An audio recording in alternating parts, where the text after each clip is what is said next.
You're listening to the Loudmouth Radio Network. Okay, today is Labor Day weekend. Oh, excuse me, I said today is Labor Day weekend. Y'all see how I messed that up? I just pressed play and I just started my introduction and now I messed it up already. So today is Labor Day Monday and Labor Day weekend has been in full force, and today is probably the day that everyone is either going to a barbecue, chilling out, popping some cold ones or something, relaxing, hopefully. So I'm not going to try to intrude too much on your vibe today, but because I do got your attention and most likely you're not at work, I am going to go a little deeper today and talk about something that I think is a pretty cool objective thought, because that's what I do. I be thinking about shit and I just want to share it. But yo, had you really thought about the fact that we are creators? We are creating our lives as we speak. And you're like, Sonny, what you mean? Nah, I said it. We are creating our lives as we speak. So whatever we're pouring ourselves, our thoughts, our times, and everything into is pretty much creating the life that is unfolding right before us. So what are we doing in the midst of that to intend it to be the life that you want? Or are you out here just flanigansing through life and running fast speed ahead and showcasing and showboating for those you think they want to see and be whatever you think you see you want to be, and think that that's life's story? And now, truth enough, you are creating the life that you desire, whether you are aware or not. But yo, what are you doing with that? And why? Y'all, it's y'all know what time it is. It's Monday. It's time for Sonny's Money Motivation. My name is Romeo. I am from San Jacinto. I'm listening to Loud Radio Network. Hi, this is Cindy Lemke from the Hemet San Jacinto Valley Chamber of Commerce, and I'm here to invite you to learn more about the Chamber. We have networks ongoing, so you can join us at a breakfast at J&M Restaurant at 9 a.m. every Wednesday. Breakfast is on you, networking is on us. And then we have Women in Business, we have the Multicultural Network, and we have the Valley Nonprofit Network. And then we also have our monthly mixer. Any one of those things, you can be my guest. Give me a call at the office for more information, or just tell me you're coming, 951-658-3211, or you can check us out on the website, hsjvc.com. That's like Hemet San Jacinto Valley Chamber.com. I look forward to hearing from you. Have a great day, and don't forget to join the Chamber and help your business grow.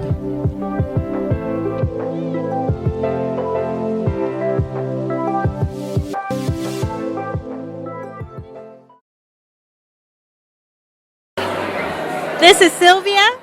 And Tito from Hemet. And you're listening to Loudmouth Radio Network.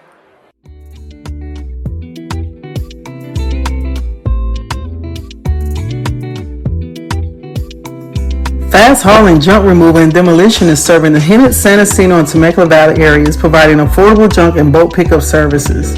Whether you're in need of home or business pickup, fast hauling and demolition is available 7 days a week at 951-378-2727. In need of a fast demolition? Looking to build or remodel? Fast demolition is available to tear down and rebuild your kitchen, patio, bathroom, floors, walls, ceilings, and more. Fast hauling and demolition also provides front and backyard services if you're in need of trim of small palm trees, yard removal of debris, and more. Contact them at 951-378-2727.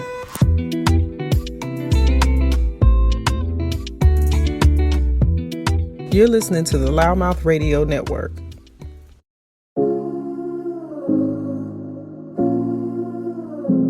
Hey girl, come stop by Double Meek Dub, located off of 211 North State Street in Hemet, California, 92543. We offer eyelash extensions, brow waxing, brow lamination, ombre powder brows, as well as 2-day lash courses, so come get meeked up.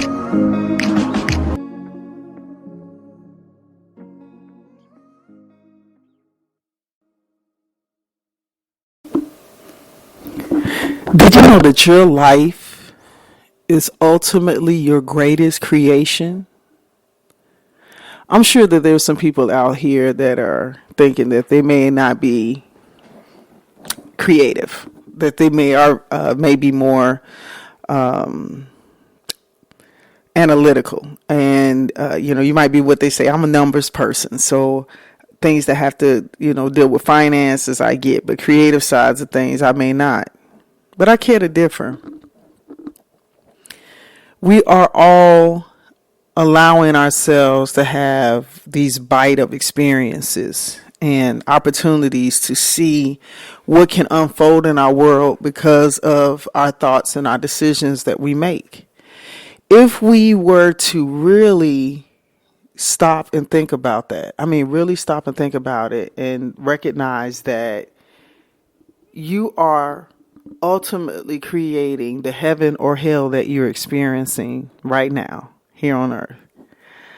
And a lot of times you'll hear these old sayings, oh, the devil's busy, or things that may be unfolding. And there a lot of times there's a separation of action versus decisions. But in fact, our decisions lead to the actions, or the actions lead to the decisions of how life unfolds for us. Cause and effect, yin and yang, whatever There's tons of words, phrases, and formulations of statements to try to wrap around that. But really and truly, I just finished my breakfast. I was having some tea. I actually had to have some ginger tea this morning. And I was reading up on a few things, just had a few publications and books, magazines, and just kind of filtering through them. I hadn't had a chance to look over them. And I saw a few posts on social media of just things that's going on in the last few weeks. And overall, like for most people, you're trying to, gather whatever information and process it, right? So for those who are doing whatever today, because it is actually technically a holiday, right? It is Monday, but it's a holiday. It's Labor Day weekend. It's considered Labor Day Monday. And for most people, they are probably chilling, laying around, relaxing, doing everything they can to not labor, to maybe not work. And that's cool. That's what today's purpose is, right? That's what it's for. And in other parts, people may be taking advantage of the time period and doing things around the house. They may be working on things or projects that they haven't had an opportunity to work on because of their busy life or schedules. So it makes it even more a apparent day of, unplugging, right? And just basically taking your time today to do whatever it is that you decide to do. Now, the cool thing is that for a lot of people, they're not having to get on the road or drive or go somewhere unless they want to, right? And they're making their decisions of how their day is going to unfold. Well, today I think I'll do this. Maybe I'll just, as they say, Netflix and chill. Maybe I'll hop on a bike or something and do something outside today because the weather is actually pretty calm. Those moments are people making active and conscious decisions, right? Same thing goes for the day-to-days of our life. It's that simple. I know it may not have the same equivalency for most people, but the truth of the matter is that we're taking those decisions step by step by step by step and moment to decide what the world or what the interaction between us and this world looks like. So what are you doing with that time?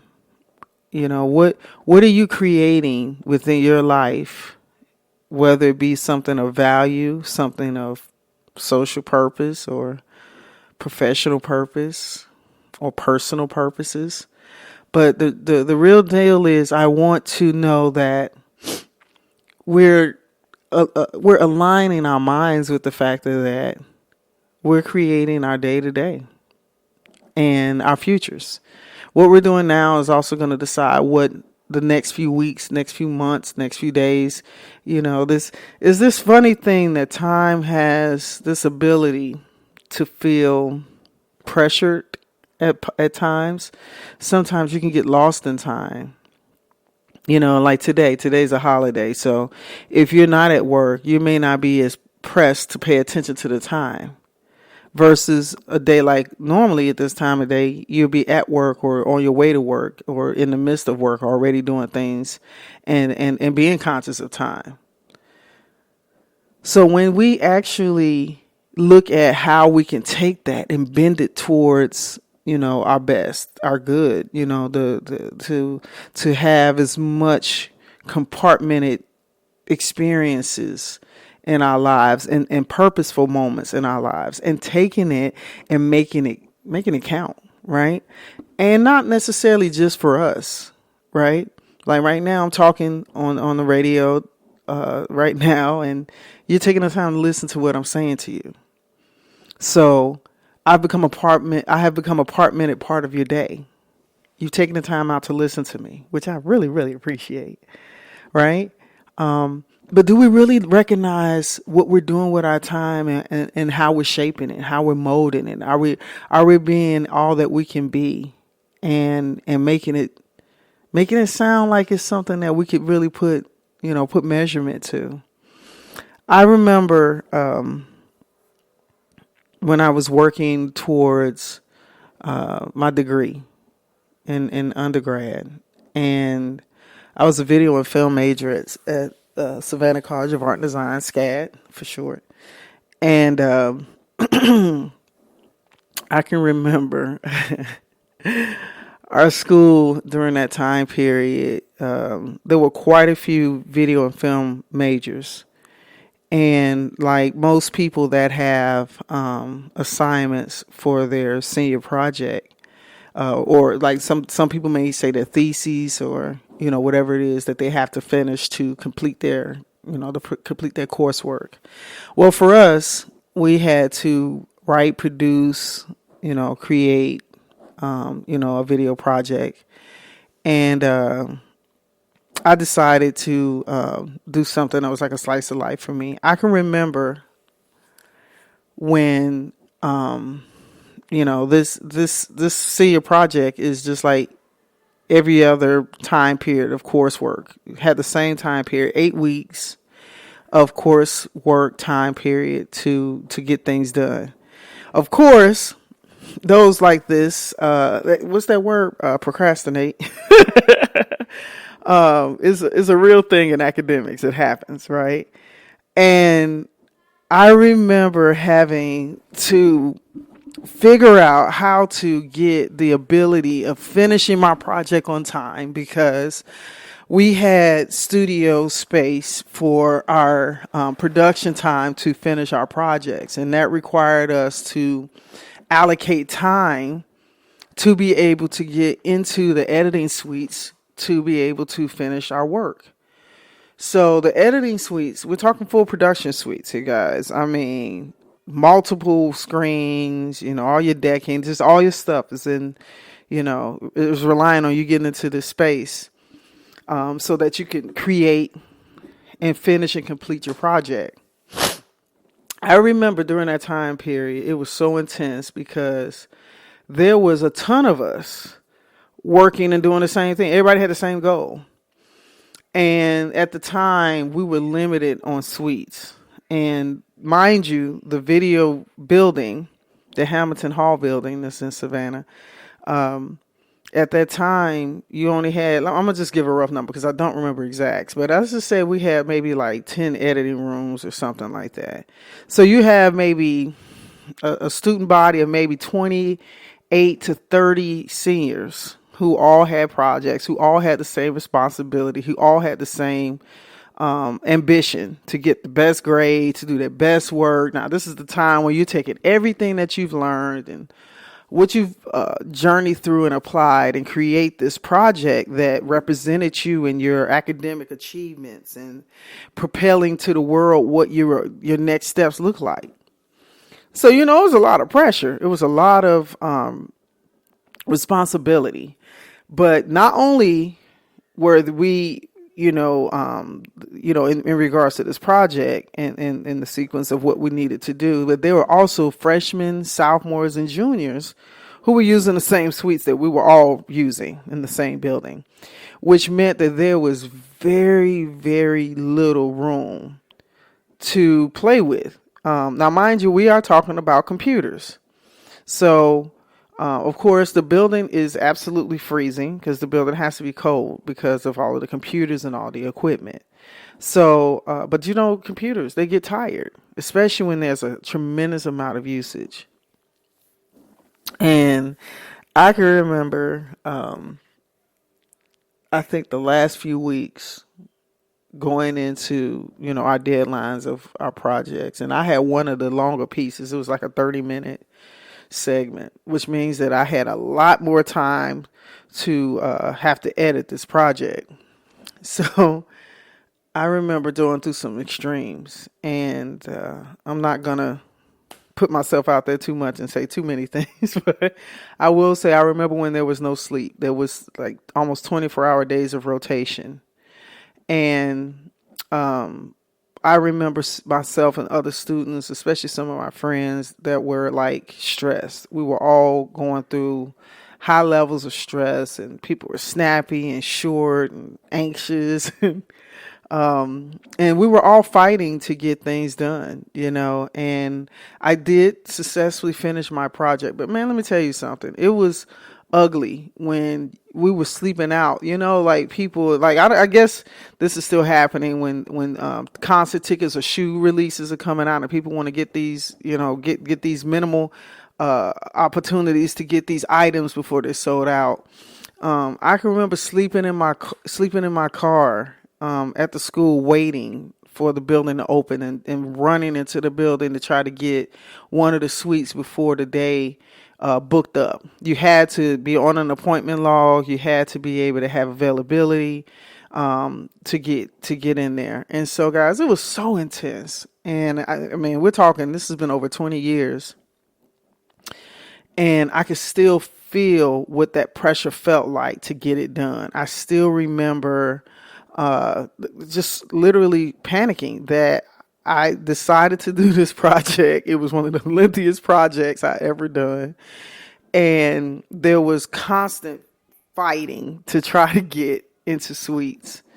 But I was taking the time to create, and everything in that existed in that realm of time was the creation. I had to complete what I had started and what I wrote and what I saw in my mind. So the whole platform of that whole thing existed around time allocation to create.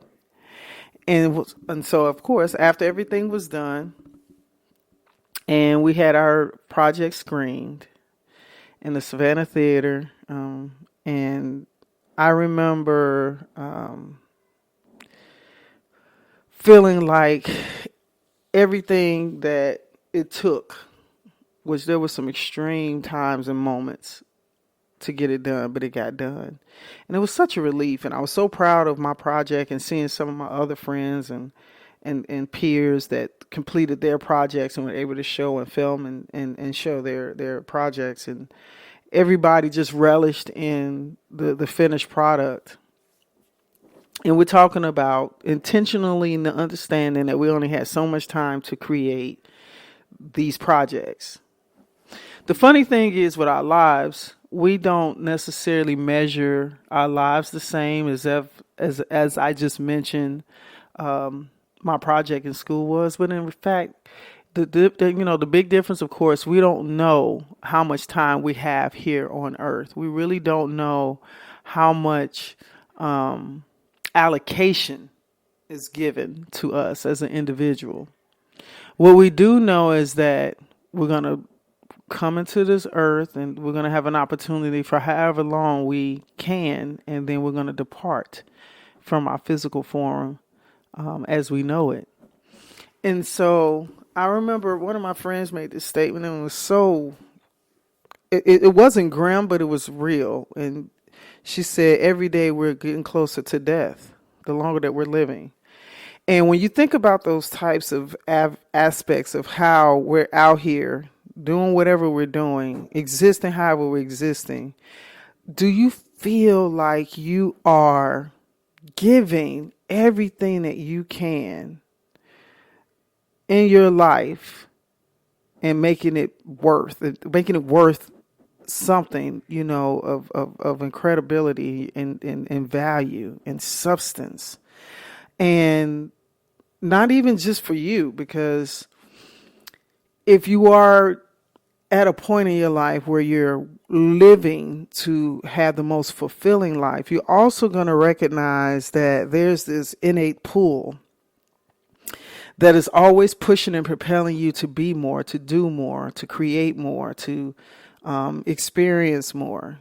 And we see it all the time in the things that people are purchasing, in the investments people making in traveling, the investments people are making in education, the investments people are making in resources. So there's this consciousness of understanding that we have this pull and levitation towards, going further. But are we also recognizing what we're doing along the process that is also creating the life that we're constantly are exhausting in time? So I think the biggest part of our abilities right now is to sometimes remember that God has given us so much grace and so much opportunities to be ever present. And what I mean by that is that, I'm doing whatever I'm doing in my day, but even this particular radio show is going to resonate with other people. So then it attaches and it gives communication to somebody else, and it gives connection to someone else.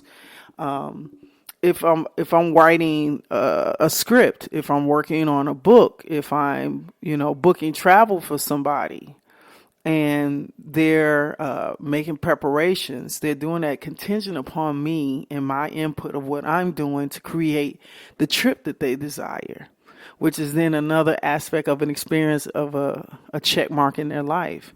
So guys, when we start to understand the significance of our interactions and our lines of life, and how we're feeding our creation of our lives by our decisions and our actions, it hopefully makes you feel like, I need to pay attention more to what I'm doing and who I'm giving time to. What am I giving attention to?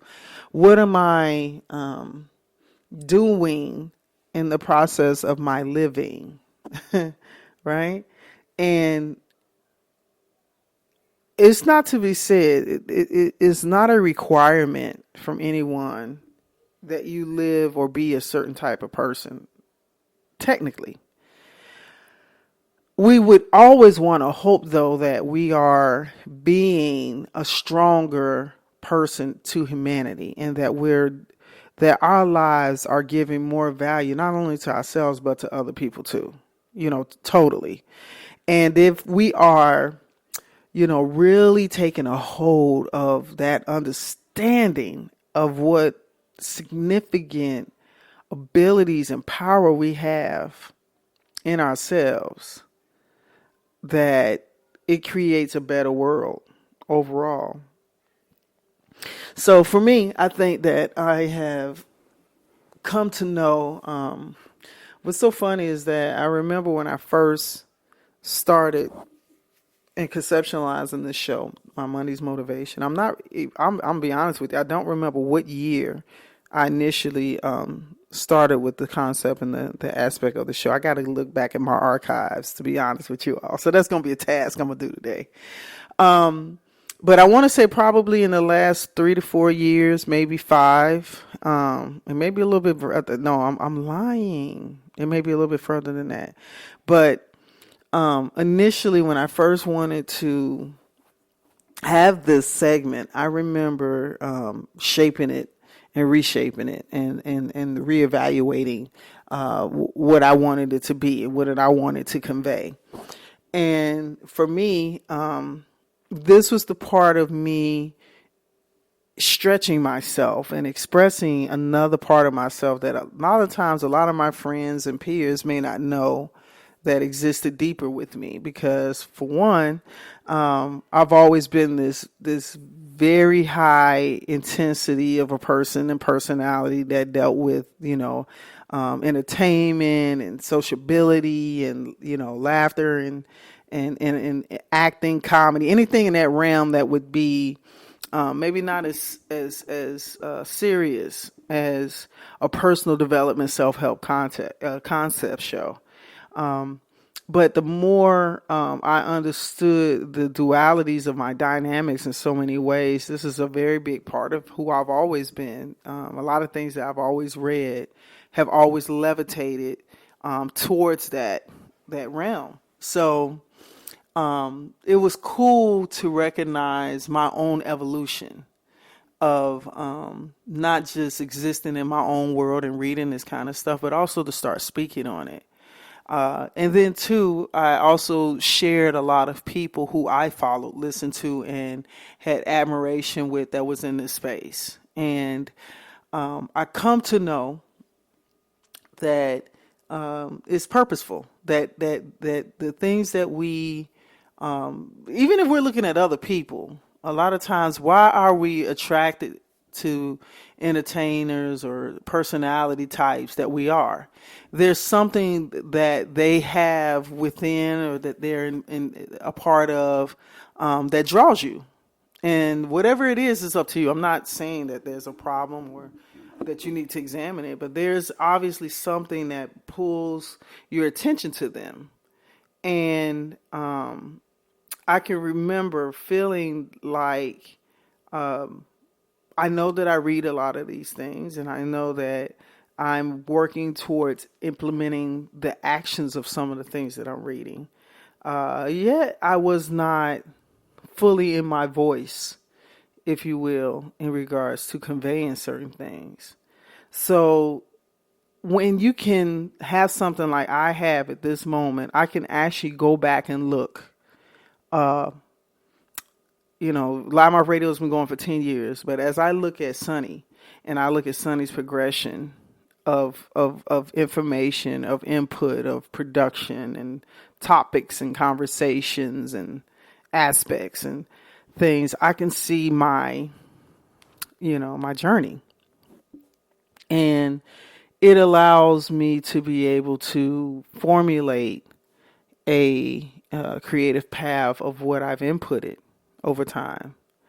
And so just like how I can see that from my radio content, we actually can see that about our lives too. A lot of times we don't necessarily archive ourselves the same way, but in reality, there is a trail of life experiences. There's a trail of things. And within that trail of your life, there's been accomplishments, there's been failures, there's been disappointments, there's been defeats, there's been high level achievements, there's been moderate level of existences. It's cool, right? And we are constantly doing that. And if you are one to create goals, hopefully, or like the old school way when parents, would have their children up against the wall to measure their height as they were growing. And you see this sometimes, a lot of films that may still show that, but you may, have a family, might have 2 or 3 kids, and you'll have Bob's name, and then you'll have his height at age 5. Then you show his height at age 10, 11. Then you show his height at 13, 14. And then typically, I guess it kind of, calms or faints off once they hit a certain level. I don't know if there was ever a time period that they were supposed to stop at, but most times it was a parent's and a child's way of connecting to their child's growth and experiencing their growth over time.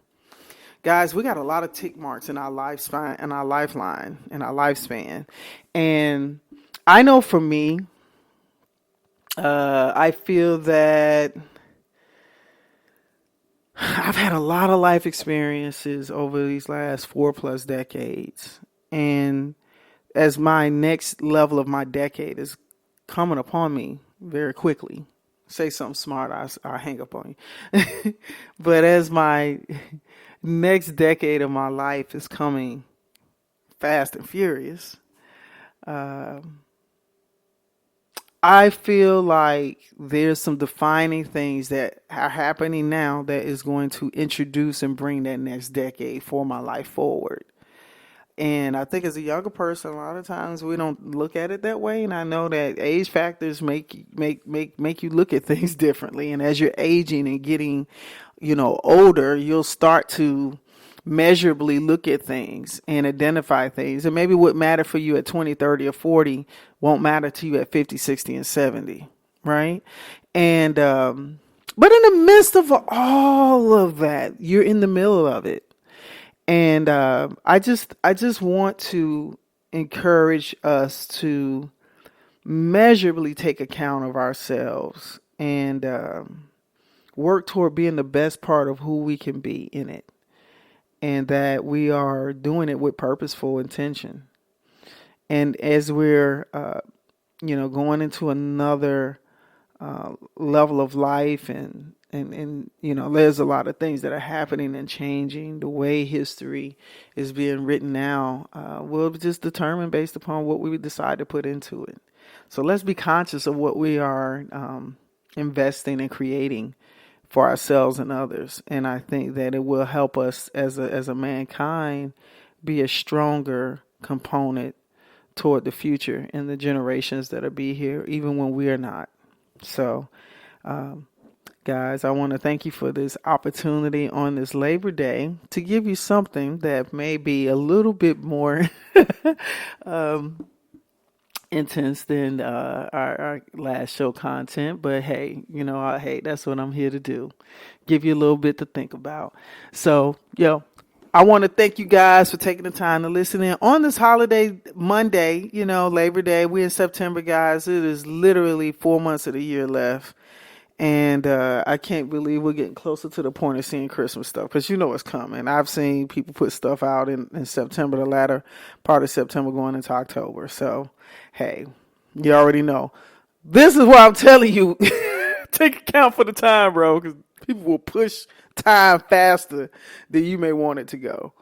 But make sure you keep control of your own destiny. All right, y'all. Peace. Hi, this is Eden from Hemet, California. You're listening to Loudmouth Radio Network.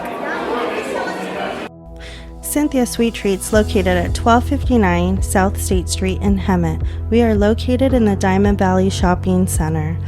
Come in and enjoy some puff pastries, custom cakes, cupcakes, mini desserts, handmade pastries, fresh breads, cookies, and event catering. Our hours of operation are Monday through Friday, 8:30 to 4 p.m., Saturdays, 8:30 to 3 p.m., and Sundays we are closed. If you have any questions, go ahead and call the store, which is 951-282-3237. You can also find our website at cynthiasweettreats.co.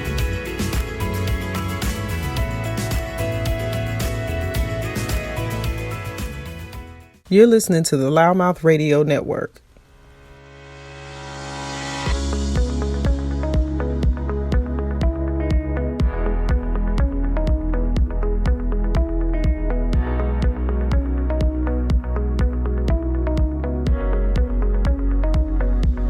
Blue Line Enterprises, located at 1455 North State Street in Hemet, is the go-to used car and truck dealership, providing you with a great car buying experience, offering high-quality pre-owned vehicles.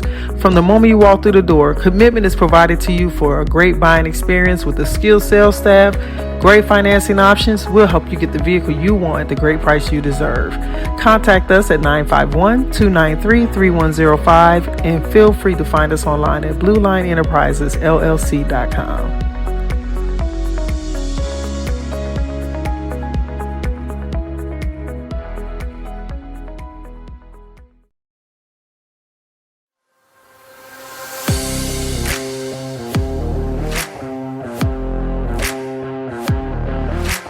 My name is Juan Martinez. I'm the president and owner of J&I Heating and Air Conditioning, located in Hemet, California. With over 15 years in the trade and working for a nationwide HVAC company, J&I is your one-stop shop for all your heating and air conditioning needs. We proudly service all Hemet, San Jacinto, Temecula, Murrieta, Menifee, Sun City, Paris, Winchester, Lake Elsinore, Wildomar, and more. We are a family-owned and operated business with one goal in mind, and that is to be around for generations to come. Naming J&I after my sons Joshua and Isaac was my way of showing my community that I just don't want your business. I want to create a long-term relationship with our customers and to be around when our services are needed, now or even 10 to 30 years from now. Your air conditioner and furnace have a very important job, and that is to keep you and your family comfortable indoors. When your heating and air conditioning system breaks down, it can be expensive and frustrating. At J&I, our team takes the frustration out of the repair, installation, and maintenance process to bring you peace of mind. Our services include heating and air conditioning installation, maintenance, and repairs for both residential and commercial properties.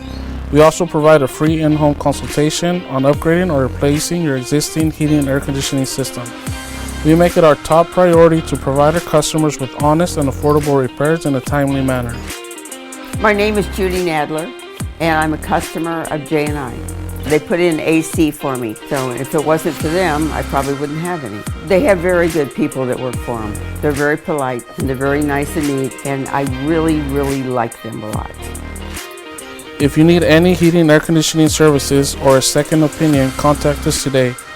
We look forward to providing you with the very best quality and customer service you deserve.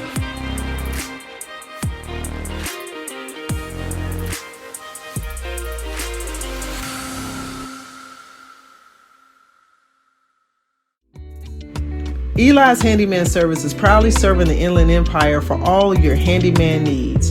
Whether you're in need of furniture assembly, general construction or repairs, remodeling, drywall installation, new tile flooring work, plumbing fixture installation, interior or exterior painting, TV mounting, and more, contact Eli at 323-286-8435 for all your handyman needs, available 6 days a week. Don't forget to let them know that you heard them on Loudmouth Radio.